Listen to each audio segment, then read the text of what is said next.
Lakini ufahamu neno hili, ya kuwa siku za mwisho kutakuwako nyakati za hatari. Maana watu watakuwa wenye kujipenda wenyewe, wenye kupenda fedha, wenye kujisifu, wenye kiburi, wenye kutukana, wasiotii wazazi wao,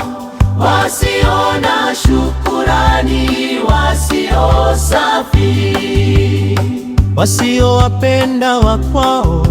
wasiotaka kufanya suluhu, wasingiziaji, wasiojizuia, wakali, wasiopenda mema, wasaliti,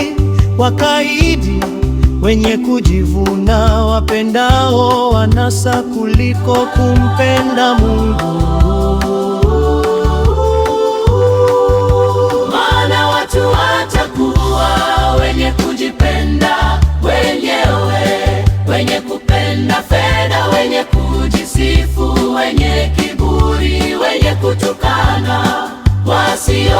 wasiotii wazazi wao,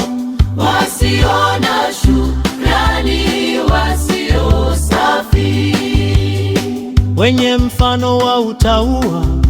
lakini wakikana nguvu zake, hao nao ujiepushe nao, kwa maana katika hao wamo wale wajingizao katika nyumba za watu,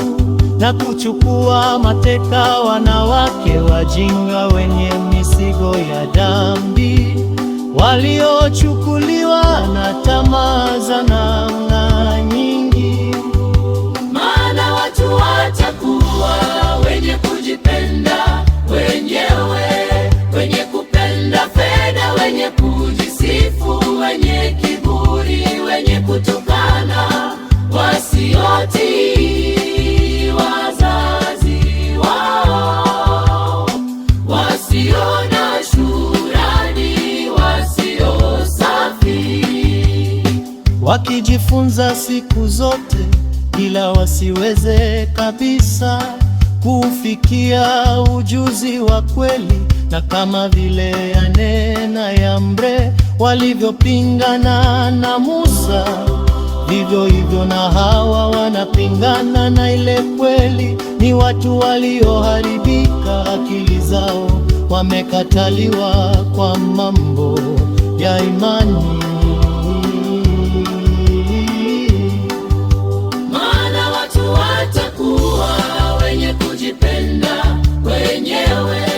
wenye kupenda fedha, wenye kujisifu, wenye kiburi, wenye kutukana, wasiotii wazazi wao,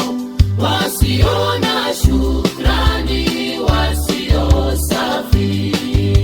lakini hawataendelea sana, maana upumbavu wao utakuwa dhahiri kwa watu wote, kama vile na